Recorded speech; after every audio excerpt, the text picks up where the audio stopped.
അതിദാരിദ്ര്യമുക്ത കേരള പ്രഖ്യാപനത്തിൽ വിശദീകരണവുമായി മന്ത്രി എം.ബി. രാജേഷ്. ജനപങ്കാളിത്ത പ്രക്രിയയിലൂടെയാണ് ഈ നേട്ടത്തിലെത്തിയത്. ഇതൊന്നും മനസ്സിലാക്കാത്ത വിദഗ്ധരുടെ ചോദ്യങ്ങൾ രാഷ്ട്രീയ പ്രേരിതമാണെന്നും എം.ബി. രാജേഷ് ആരോപിച്ചു.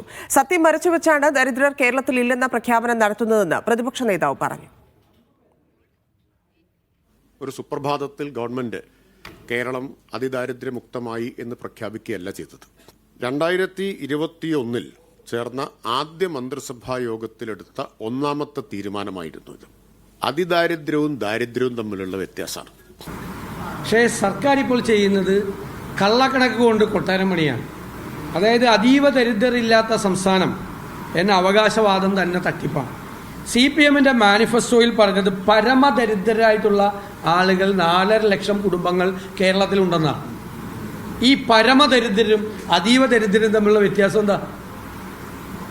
ഈ 4.5 ലക്ഷത്തിൽ നിന്ന് ഈ അതീവ ദരിദ്രരുടെ നമ്പർ 64,000 ആയി മാറിയത് ഏത് ചെപ്പടി വിദ്യയാണ്?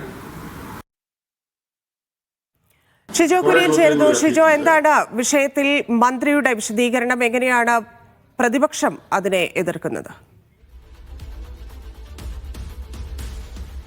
ധന്യ, കേരളപ്പിറവി ദിനമായിട്ടുള്ള നവംബർ 1 കേരളം അതിദരിദ്രർ ഇല്ലാത്ത ഒരു സംസ്ഥാനമായിട്ടുള്ള വലിയൊരു പ്രഖ്യാപനത്തിലേക്ക് സംസ്ഥാന സർക്കാർ പോവുകയാണ്.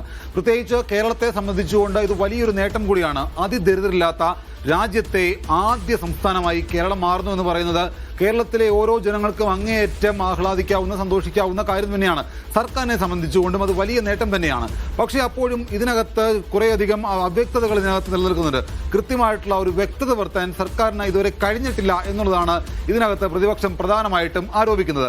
ഇതിൽ ഒന്നാമതായിട്ട് എടുത്തു കാണേണ്ടത് 2021 മുതൽ പല കാര്യങ്ങളും അടിസ്ഥാനപ്പെടുത്തിക്കൊണ്ട് സർക്കാർ ഈ അതിദരിദ്രരെ കണ്ടെത്താൻ വേണ്ടിയുള്ള കാര്യങ്ങൾ ചെയ്തു വരികയായിരുന്നു. അതുമായി ബന്ധപ്പെട്ടുകൊണ്ട് പലതരത്തിലുള്ള ഇടപെടലുകൾ നടത്തി, പഠനം നടത്തി, ഒരു സമിതി നിയോഗിച്ചുകൊണ്ട് അക്കാര്യങ്ങളെല്ലാം കണ്ടെത്തി. അങ്ങനെയാണ് സംസ്ഥാനത്ത് 64,000-ഓളം അതിദരിദ്രരുണ്ട് എന്ന് കണ്ടെത്തുകയും അവരെ അതിദാരിദ്ര്യത്തിൽ നിന്ന് മുക്തരാക്കുകയും ചെയ്തു എന്നുള്ള കാര്യം സർക്കാർ അവകാശപ്പെടുകയും ചെയ്യുന്നത്. അതോടുകൂടിയാണ് അതിദരിദ്രർ ഇല്ലാത്ത സംസ്ഥാനമായിട്ടുള്ള ഒരു പ്രഖ്യാപനം കേരളപ്പിറവി ദിനത്തിൽ സംസ്ഥാന സർക്കാർ നടത്തുകയും ചെയ്യുന്നത്. അങ്ങനെ 2021 മുതൽ, അതായത് കഴിഞ്ഞ 1-2 മാസം മുതൽ തുടങ്ങിയതല്ല ഈ കാര്യങ്ങളെന്നാണ് മന്ത്രി എം.ബി. രാജേഷ് പറയുന്നത്. 2021 മുതൽ പലതരത്തിലുള്ള മാനദണ്ഡങ്ങൾ അടിസ്ഥാനമാക്കി സർക്കാർ ഇത് ചെയ്തു വരുന്നു എന്നുള്ള കാര്യമാണ് മന്ത്രി എം.ബി. രാജേഷ് പറയുന്നത്. പക്ഷേ അത് അപ്പോഴും അത് പൂർണ്ണാർത്ഥത്തിൽ ഉൾക്കൊള്ളാൻ പ്രതിപക്ഷം തയ്യാറായിട്ടില്ല. പ്രതിപക്ഷം പറയുന്നത് ഇത് ഇരുട്ടുകൊണ്ട് ഓട്ടയടയ്ക്കാൻ ശ്രമിക്കുന്നത് പോലെ ഒരു തിരഞ്ഞെടുപ്പ് സ്റ്റണ്ടാണ് എന്നുള്ള കാര്യമാണ് പ്രതിപക്ഷം പറയുന്നത്. ഒന്നാമത്തെ കാര്യം എന്ന് പറയുന്നത് LDF-ന്റെ പ്രകടന പത്രികയിൽ 4.5 ലക്ഷത്തോളം അതിദരിദ്രർ, അതായത് പരമദരിദ്രർ ഉണ്ട് എന്നുള്ളതായിരുന്നു LDF-ന്റെ പ്രകടന പത്രികയിൽ ഉണ്ടായിരുന്ന ഒന്നാമത്തെ കാര്യം. അപ്പോൾ 4 വർഷം മുമ്പത്തെ പ്രകടന പത്രികയിൽ ആ ഒരു കണക്ക് പറയുമ്പോൾ അത് 4 വർഷം ഇപ്പുറത്തേക്ക് വരുമ്പോൾ അതെങ്ങനെ 65,000-ആയി കുറഞ്ഞു എന്നുള്ളതാണ് പ്രതിപക്ഷത്തിന്റെ ഒന്നാമത്തെ ചോദ്യം. കേരളത്തിൽ ഏതാണ്ട് 4.5 ലക്ഷത്തോളം ഈ പറയുന്ന ആദിവാസി കുടുംബങ്ങളുണ്ട്. 1.5 ലക്ഷത്തോളം കുടുംബത്തിലായിട്ട് 4 ലക്ഷത്തിലേറെ ഈ പറയുന്ന ആദിവാസികളുണ്ട്. അപ്പോൾ സർക്കാരിന്റെ കണക്കിലേക്ക് വരുമ്പോൾ ഇത് വെറും 6,400 മാത്രമാണ്. അതുമാത്രവുമല്ല, നിയമസഭയിൽ മന്ത്രി GR അനിൽ പറഞ്ഞൊരു രേഖയുണ്ട്, ഒരു മറുപടിയുണ്ട്. അതായത് സംസ്ഥാനത്ത് എത്ര പേർക്ക് AAY മഞ്ഞക്കാർഡിലൂടെ അരി നൽകുന്നുണ്ട്, എത്ര പേർക്ക് മഞ്ഞ റേഷൻ കാർഡുകളുണ്ട്, അതായത് ഏറ്റവും പിന്നോക്കം നിൽക്കുന്ന ആളുകൾക്ക് വേണ്ടി ചോദിക്കുമ്പോൾ അവിടെയും പറയുന്നത് 5 ലക്ഷത്തിൽ പരം, 5,96,000 പരം ഈ പറയുന്ന AAY മഞ്ഞക്കാർഡ് ഉടമകളുണ്ട് എന്നുള്ള കാര്യമാണ് മന്ത്രി നിയമസഭയിലടക്കം പറഞ്ഞത്. അപ്പോൾ അത്തരം കണക്കുകളിൽ കുറേയധികം അവ്യക്തതകൾ ഉണ്ട് എന്നുള്ള ആരോപണമാണ് പ്രതിപക്ഷം ഉന്നയിക്കുന്നത്. എന്തായാലും വലിയൊരു നേട്ടത്തിലേക്ക് കേരളം ഇത് പോകുന്നു എന്ന് സർക്കാർ പറയുമ്പോഴും പക്ഷേ ഇതിപ്പോൾ സർക്കാർ നിഗൂഢമായി ചെയ്തൊരു പദ്ധതിയല്ല എന്ന് മന്ത്രി പറയുന്നുണ്ട്. മാത്രവുമല്ല, ഇപ്പോൾ ഉന്നയിച്ചിരിക്കുന്ന, ഇപ്പൊ വിദഗ്ധർ ഉൾപ്പെടെ ഇതുവരെ ഇപ്പോൾ ഉന്നയിച്ചുകൊണ്ടിരിക്കുന്ന ചോദ്യങ്ങൾ അത് രാഷ്ട്രീയ പ്രേരിതമാണ് എന്ന് പറയുന്നുണ്ട്. നേരത്തെ തന്നെ ഈ കാര്യങ്ങളെല്ലാം കാണിച്ചുകൊണ്ട് അന്ന് തന്നെ ഇതെങ്ങനെയാണ് എന്നതിനെ പറ്റിയൊക്കെ കാര്യങ്ങൾ വിശദമാക്കിയതാണ്. അത് തെളിവായി കിടക്കുന്നുണ്ട് എന്നൊക്കെ മന്ത്രി വാദിക്കുന്നുണ്ട്. അത് എത്രത്തോളം കുറച്ചുകൂടി ക്ലാരിറ്റി വരുത്താനായിരിക്കും സർക്കാരിന്റെ ഭാഗത്തു നിന്ന് ശ്രമം ഉണ്ടാവുക?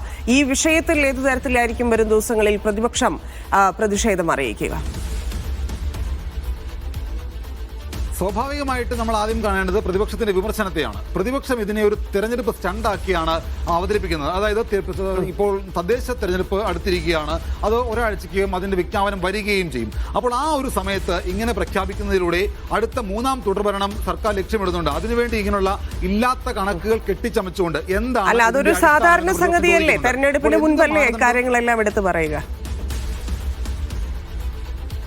സ്വാഭാവികമാണ്. പക്ഷേ ഇതിനകത്ത് എന്താണ് ഇതിന്റെ മാനദണ്ഡം എന്നുള്ളതാണ് പ്രതിപക്ഷത്തിന്റെ ചോദ്യം. അപ്പോൾ പ്രതിപക്ഷം ചോദിക്കുന്നത് ഇങ്ങനെ അതിദരിദ്രർ ഇല്ലാത്ത ഒരു സംസ്ഥാനമായി പ്രഖ്യാപിക്കുമ്പോൾ അതിന്റെ മാനദണ്ഡം എന്താണ്, അത് വ്യക്തമാക്കണം. അത് മാത്രവുമല്ല തന്നെയാ പരമദരിദ്രർ 5 ലക്ഷത്തിൽ പരം ആളുകളുണ്ട്, അല്ലെങ്കിൽ 4 ലക്ഷത്തോളം പരമദരിദ്രർ ഉണ്ട് എന്നുള്ളതായിരുന്നു സർക്കാരിന്റെ പ്രകടന പത്രികയിലെ ഒരു കാര്യം. അപ്പോൾ അത് ഒരു അടുത്ത തെരഞ്ഞെടുപ്പിലേക്ക് പോകുന്ന സമയത്ത് ഈ പരമദരിദ്രർ എന്ന വാചകം മാറ്റി അതിദരിദ്രർ എന്ന രീതിയിലേക്ക് അത് എങ്ങനെ മാറ്റി? അപ്പോൾ ഈ അതിദരിദ്രരും പരമദരിദ്രരുമുള്ള വ്യത്യാസം എന്താണ് എന്നുള്ളൊരു ചോദ്യം കൂടി പ്രതിപക്ഷം ചോദിക്കുന്നുണ്ട്. അപ്പോൾ അങ്ങനെയുള്ള ചോദ്യങ്ങൾ, പരമദരിദ്രരിൽ നിന്ന് അതിദാരിദ്ര്യം ഇല്ലാത്ത സംസ്ഥാനത്തേക്ക് വരുമ്പോൾ ഈ പ്രകടന പത്രികയിൽ പറഞ്ഞ പരമദരിദ്രരായിട്ട് ആളുകൾ അവിടെ തന്നെ നിൽക്കുകയാണോ എന്നുള്ള ചോദ്യമാണ് പ്രതിപക്ഷം ചോദിക്കുന്നത്. ഇപ്പോൾ ഈ 64,000-ലധികം അതിദരിദ്രർ എന്ന് പറഞ്ഞപ്പോഴും അവരിൽ പോലും എല്ലാവർക്കും വീടുകളുണ്ടോ, അടിസ്ഥാന സൗകര്യമുണ്ടോ, വിദ്യാഭ്യാസമുണ്ടോ, ആരോഗ്യപരമായിട്ട് അവർ മെച്ചപ്പെട്ടവരാണോ, ഇതിനൊക്കെ സർക്കാർ ഉത്തരം പറയുന്നുണ്ടോ എന്നുള്ളൊരു ചോദ്യം കൂടി പ്രതിപക്ഷം ചോദിക്കുന്നുണ്ട്. അപ്പോൾ ഈ പ്രതിപക്ഷം ചോദിക്കുന്ന ചോദ്യങ്ങൾക്കെല്ലാം കൃത്യമായിട്ടുള്ള ഉത്തരം ഭരണപക്ഷം വരും ദിവസങ്ങളിൽ പറയുമെന്ന് നമുക്ക് പ്രതീക്ഷിക്കാം. എന്തായാലും